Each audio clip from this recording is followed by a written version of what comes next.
Divorce happens. In fact, it happens to nearly half of first marriages. So how do you announce your divorce? And why are divorce announcements essential to the divorce process? Welcome to a special season of a Fresh Story podcast. Let's talk about divorce announcements. You get divorced. You get divorced. Getting divorced? I'm getting a divorce. You're getting a divorce. Because she's getting a divorce. So what if I get divorced?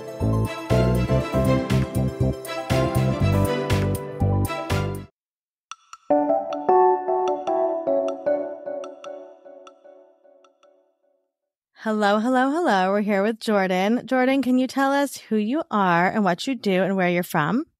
Hello, Olivia. I am Jordan Reid, and I am the founding editor of Ramshackle Glam and the co-author of the Big Activity Book series, most notably for your purposes, the Big Activity Book for Divorced People, which is dedicated to whom? To me, it's my favorite. You. I love it. It's actually, we're very picky with the divorce books that we recommend to people. And I think I only recommend 2, and that is one of them. So Oh, good. yeah, we'll link to it in the show notes. Thank you. Where are you from, Jordan? Well, I'm originally from New York City, but I live in like Malibu adjacent. I live in sunny California. Jordan's a New York Barbie who has been displaced to California.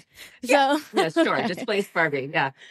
So Jordan, you were my only friend that was divorced when I decided to get divorced, and I think I was about a year after you. So you have had a social media platform for a long time and a lot of family and friends who adore you. So when it comes to a divorce announcement in whatever capacity that looked like, what did that look like for you when you told people about your divorce? So I don't remember, honestly. I was in such a state of fight or flight. It was such a monumental. I just had never anticipated that in a million years. And even though I was the one who sort of instigated the separation, just getting to that place put me in a state that I truly don't recall. I don't recall telling my children. And my friends assure me that, yes, of course I did. Like I sat them down, but I have no functional memory of it. Since I have Ramshackle Glam, I wrote about it, but I had to be very cautious, obviously, for mostly because of just protecting my family and our personal life. But I remember the day after we split, I took the kids to a water park and made this very moody, sad video in slow-mo of them. And people were like, "Are you okay?" Yeah. And then I wrote about it after. I wrote about it in several blog posts, but it was actually my favorite writing I've ever done. Was that whole era of writing about it. But I had to process things before I could sit down and write them, of course. So everything sort of came out later than it was actually happening. Yeah, which I think is true for a lot of divorced women writers or writers who write about their divorce. Yeah. You were one of the first. I'm going to just give you that credit, that you really were one of the first people to write openly about your divorce. I think you started that whole train going. I really do. Because I think, a lot of, if you think about the timing of blogging, right? A lot of we kind of followed blogging from like single life to then getting married, which you blogged about, right? Your weddings. And then you were one of the first people to really write about your divorce. And I think, I'm going to give you credit. Thank you. I mean, it's funny, like writing about anxiety. When I started writing about anxiety with the Big Activity Book for Anxious People, but also just on my site, people were like, "Oh my God, I can't believe you're saying these things out loud." But that now it's so wonderfully normalized to be open about your mental health struggles. But even just if what was that, 7 years ago? It was a big deal to talk about that stuff. It was. And if I remember correctly, because I was working with you at the time very intimately when you were in the process of getting divorced, people noticed that your ex-husband was not on your social media as much as he was. And they were asking on message boards and in comments and things like that. So what did that feel like to be processing so much privately and then know publicly people were wondering what was happening in your marriage? I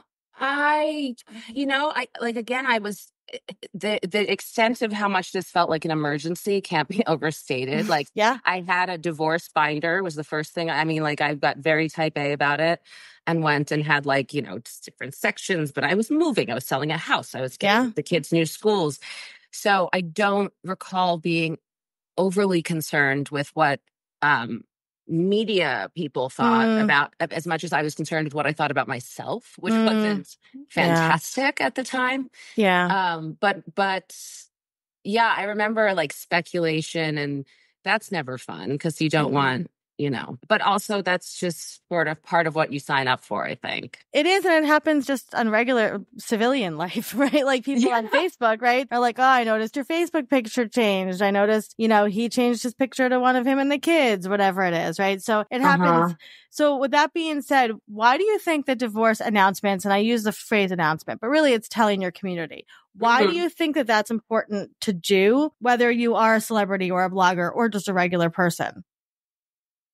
I think for your own peace of mind and sense of, just the idea of having that conversation over and over and over with every new person, confronting each new person's opinions about your divorce, that just adds a layer of stress that doesn't seem necessary in this particular age when we have the option and when people are frankly used to getting information this way. It's not weird anymore. It's not. I love that. You see the celebrities doing the divorce announcements, and I think the first couple who did it was like, that's so bizarre. And now it's like, oh, that makes sense. Yeah. Like they put it in their own words. You get it out there. You can explain as much or as little, and you kind of shut down speculation that way. And that's a very hard part of, just, people are behind your back. Yeah. I wonder who cheated. Yeah. That kind of thing. Always. And being able to frame your narrative as you want it framed. What a relief that would have been to do. I guess I did. I guess I did do it with the blog posts, but it was more like death by 1,000 cuts that way.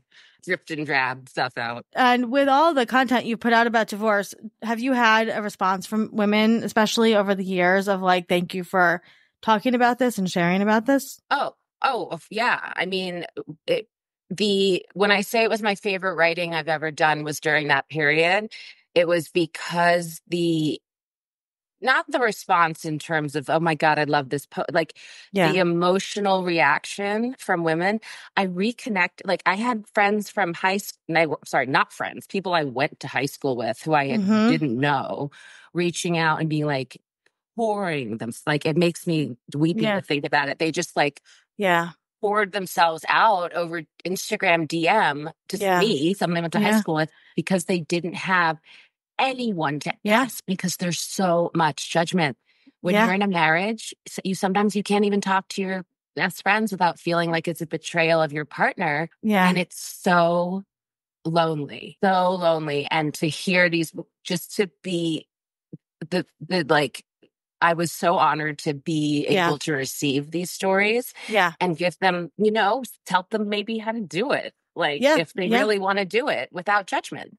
Yeah. And I love that. And I had the same response from people. And I think that is why we have to talk about this. Because divorce happens. I think it's almost every minute there's a divorce in this country. So the fact that that's happening so much, and there's still a lot of people, I'm the first one, you're the first one. They have nobody else to go to talk about this, right? Nobody. It's wild to me. It's wild to me. So as somebody that's shared so much about your divorce, what would be some things that maybe somebody should or shouldn't do when it comes to talking about their divorce in a public setting?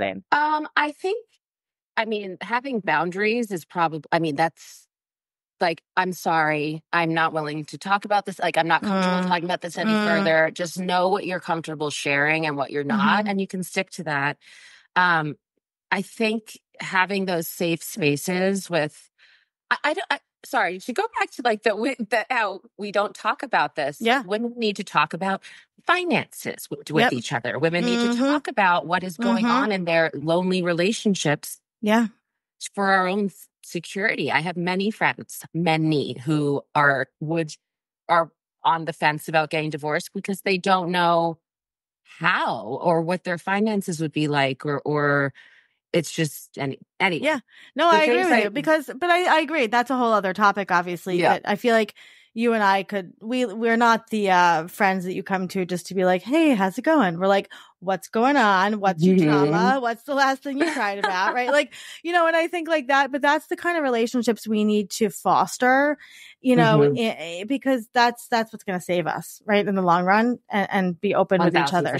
Yeah, yeah, and to be so, to remove your ego from those relationships, right? Like, you know, maybe Jordan's feeling XYZ. It has nothing to do with me, right? I'm just here to be a sounding board and to listen to her. Yeah, so knowing your people. And then I actually think approaching this fairly, and we might say distressing time in life with a sense of humor, to me was really important. Like to have my friends who I could cackle about how ridiculous this was. And when I think about the stuff that happened in retrospect, it was funny. A lot of it was really funny. You have to be able to laugh. I think my mom like went after my ex-husband's like get out, you know, and that's very sad and scary of a story.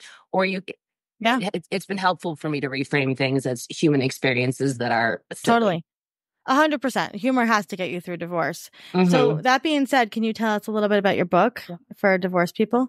Oh, the big activity book for divorced people, you mean? Yes. So the impetus behind the big activity book for divorced people was obviously my own divorce. I just didn't want to read anything that was like, love yourself, and like getting back into dating. Hilarious. You know, like setting up your own place. Like it can be fun and funny and exciting, and it doesn't all have to be such a downer. No, even like, so, you know, I love all of it here that's hopefully helpful. Yeah. But I think the biggest part is like the commiserate, like the knowledge that there are other people out there to laugh about this with, in addition to cry about it with. Yeah. And also just the activity of doing something with your brain and your hands while you are waiting for your divorce lawyer to call you back. And you can have an activity book there that will make you smile, that is co-written by somebody that has been through it, I think is important to have. Yeah. Well, you can read all of Jordan's divorce writing still up on Ramshackle Glam, correct? Yeah. So people can go check those blog posts they're out. All tagged divorce. Perfect. Well, you can go check them all out. I would say they're evergreen, quote unquote, because divorce, as different as most divorces are, there's still a lot of similar threads that run through a lot of divorce. And I think the common experience. Thank you so much, Jordan. I always love seeing you and chatting with you. I adore you, Olivia. Thank you for having me.